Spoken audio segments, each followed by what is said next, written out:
उस बातचीत में मुझे ऐसा लगा राम राज्य आ गया है। दूसरी ओर जो ये किसान बैठे हैं ये शंकित हैं। सीधी एमएसपी पर नहीं हो रही ना, उसके लिए कानूनी जामा पहना दो, ये आंदोलन वैसे ही खत्म हो जाएगा। प्राइस कर दो, गारंटी कर दो, उसमें सरकार को दिक्कत क्या है? इसका जवाब आज तक नहीं मिला। 30 दिन हो गए। तो प्राइवेट सेक्टर एमएसपी से नीचे नहीं खरीद सकता, ये कानून बना दो। बनाती कि निजी कारोबारी भी आएंगे, कंपनियां आएंगी, बहुराष्ट्रीय कंपनियां आएंगी, एमएसपी से नीचे नहीं खरीद सकती। मतलब आप ये मान रहे हैं कारोबारी एमएसपी से नीचे खरीदेंगे ना, कि व्यापारियों के पास जाएगा किसान, निजी कंपनियों के पास जाएगा, वो कम दाम में खरीदेंगे और आप उसको फ्लोर प्राइस बनाने के लिए तैयार नहीं। लेकिन सुदेश वर्मा, आज जो प्रधानमंत्री ने लंबा संबोधन किया, मन की बात की, जो दिमाग में भ्रम, जो सरकार कह रही है कि भ्रमित है लोग, वो दूर करने की कोशिश की। लेकिन दो तस्वीरें मुझे दिख रही है। एक तस्वीर, प्रधानमंत्री ने 6 राज्यों के किसानों से बातचीत की, किसी के मन में कोई शंका, कोई शुबा नहीं। उस बातचीत में मुझे ऐसा लगा राम राज्य आ गया है, किसान भगवान हो गया है, किसान के मन में कोई भी शंका नहीं है। दूसरी ओर जो ये किसान बैठे हैं ये शंकित हैं। तो मैं कौन सी तस्वीर मानूं? एक तस्वीर तो ऐसा लग रहा है कि किसानों की बल्ले बल्ले हो गई, दूसरी ओर आज 30वां दिन हो गया आंदोलन को किसान के। बहुत कुछ हो सकता है। अगर आपके आर्गुमेंट सही होंगे तो निश्चित ही आपकी बात पर गौर किया जाएगा और सरकार ने आपके सारे कंसर्न को एड्रेस करने का काम किया है। देखिए आज भी एमएसपी पर दोहराया, ये एमएसपी कंटिन्यू करेगा। और देखिए जो मुद्दा कानून का है, जो तीनों कानून है, उन मुद्दों पर चर्चा करें और बाकी मुद्दों को न जोड़ें तो आसानी से फैसला हो सकता है। आपने एमएसपी का जिक्र किया सुदेश, आपने एमएसपी का जिक्र किया। न्यूनतम समर्थन मूल्य आज प्रधानमंत्री भी कह रहे हैं कि आप मंडी में बेचना चाहे मंडी में बेचो, आप निजी कंपनियों को बेचना चाहे वहां बेचो, प्राइवेट मंडी में बेचना चाहे वहां बेचो, दूसरे राज्य में जाकर बेचना चाहे वहां बेचो। निर्यातक, उत्पादक अगर निर्यातक बनना चाहे निर्यातक बन जाए। तो ये बातें तो सही हैं। एमएसपी आपने बढ़ाया है, 23 फसलों का एमएसपी बुआई से पहले आपने घोषणा कर दी, बिल्कुल सही बात है। लेकिन एमएसपी की घोषणा करना और खरीदी एमएसपी पर होना, ये दोनों अलग अलग बातें हैं। खरीदी एमएसपी पर नहीं हो रही ना, उसके लिए कानूनी जामा पहना दो, ये आंदोलन वैसे ही खत्म हो जाएगा। संदीप जी, अगर हम लोग सरकार के एक्शन को देखें और बाकी सरकार के एक्शन से कंपेयर करें तो आप देखेंगे कि जहां 3 लाख करोड़ रुपया 5 साल में यूपीए सरकार ने खर्चा किया था एमएसपी के थ्रू, हमने 8 लाख किया है। एमएसपी पर हमारा कमिटमेंट है। इस कानून के आने के बाद भी एमएसपी पर खरीद हुई है और एमएसपी चलता ही रहेगा। सारी खरीद एमएसपी पर हो रही है सुदेश, सारी खरीद एमएसपी पर हो रही है। आप सोचिए संदीप जी, ऐसा कानून है जो कुछ लेता नहीं है किसानों से, दे रहा है, और आप चाहें तो आप इसको ना इस्तेमाल करें तो इसको आपके ऊपर है। नहीं ना इस्तेमाल करें तो क्या? एक मिनट सुदेश, क्या करें? 1868 रुपए की धान है, 1100 रुपए में खरीदी हो रही है। 1850 रुपए की मक्का है, 900 रुपए में खरीदी हो रही है। 5515 की कपास है, 3200 रुपए में खरीदी हो रही है। 7219 रुपए की मूंग है, 4500 रुपए में खरीदी हो रही है। उसको फ्लोर प्राइस कर दो, गारंटी कर दो, उसमें सरकार को दिक्कत क्या है? इसका जवाब आज तक नहीं मिला। 30 दिन हो गए।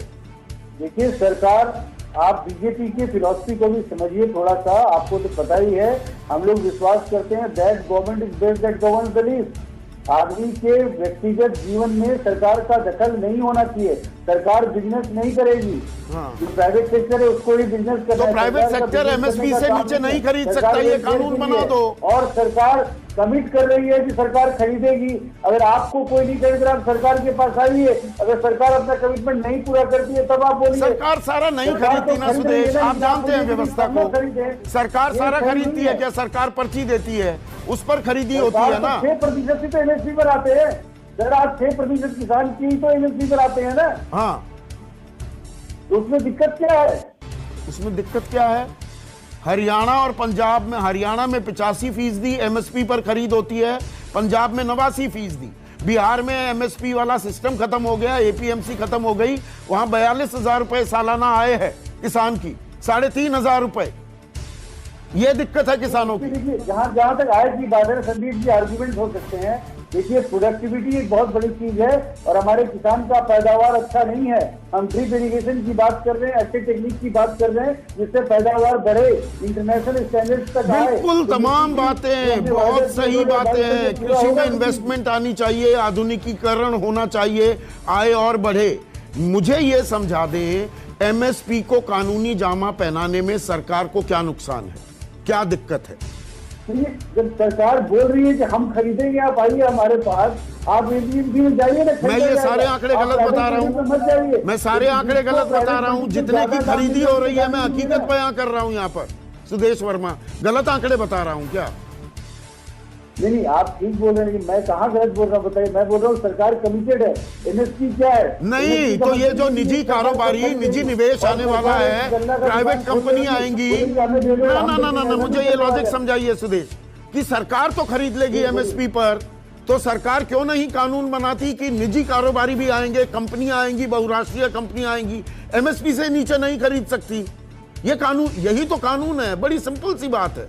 देखिए, रोटी, कपड़ा और मकान, आप चाहते हैं कि सरकार बिजनेस शुरू कर दे? बिजनेस की बात ही नहीं, अरे बिजनेस की बात ही नहीं। आपको पता है कि मतलब आप ये मान रहे हैं कारोबारी एमएसपी से नीचे खरीदेंगे ना? एमएसपी से नीचे खरीदेंगे, वो एमएसपी से नीचे ना खरीदे, कानूनी प्रावधान बना दो। जैसे एमआरपी है, ये वो तो मैक्सिमम रिटेल प्राइस है, ये मिनिमम सपोर्ट प्राइस है। बिजनेस करना शुरू कर दे। सरकार से कौन कह रहा है बिजनेस करने के लिए? मान लीजिए, कौन कह रहा है सरकार से बिजनेस करने के लिए? रणजीत जी, आपको पता है हमारे घर में, ऐसा नहीं आपको नहीं पता है। मान लीजिए कि कोई नहीं खरीदता है, कोई भी व्यापारी इनके अनाज को नहीं खरीदता है, तो उस केस में सरकार बाध्य होगी खरीदने के लिए। उसके बाद सरकार उसको कहाँ रखेगी? कितना पैसा खर्चा होगा? क्या करेगी सरकार उसका? अच्छा, तो सरकार बिजनेस शुरू तो मतलब आप मान रहे हैं ना सुदेश, आप मान रहे हैं कि व्यापारियों के पास जाएगा किसान, निजी कंपनियों के पास जाएगा, वो कम दाम में खरीदेंगी, और आप उसको फ्लोर प्राइस बनाने के लिए तैयार नहीं बनाएंगे।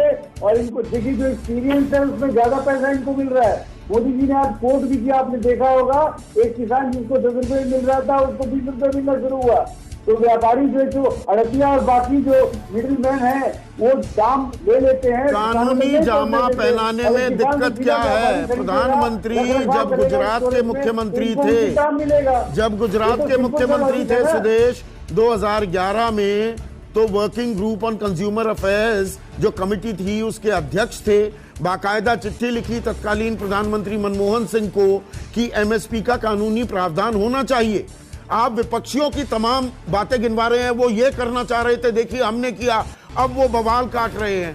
आप कह रहे थे ना कांग्रेस को कि एमएसपी का कानूनी प्रावधान लाओ, तो आप क्यों नहीं ला रहे? मैं इसका जवाब दूं? हाँ दो ना। मैं इसका जवाब दूं? हाँ प्लीज। देखिए, आपने जो जिक्र किया, आपको पता होगा कि पहले जमाने में जब कांग्रेस की सरकार थी तो वो लोग एमएसपी अनाउंस करते थे, खरीदते नहीं थे। और इसलिए मैंने जो आंकड़े आपको दिए कि 8 लाख करोड़ का 5 साल में खरीदा है हमने, तो उससे दुगना से भी ज्यादा खरीदा है हमने। एमएसपी कमिट किया, उसके बाद अड़तिया लोगों पर किसान डिपेंडेंट होते थे पैसा के लिए, जो अपने प्राइवेट जरूरी होती थी। तो अब तो हम मूल सवाल का जवाब नहीं आ रहा है। बैंकिंग सिस्टम का भी पेनिट्रेशन है। नहीं, मैं उन तमाम बातों पर आऊंगा। 2000 रुपए की किसान निधि जो आज 7वीं किस्त जारी हुई है उस पर भी चर्चा करेंगे।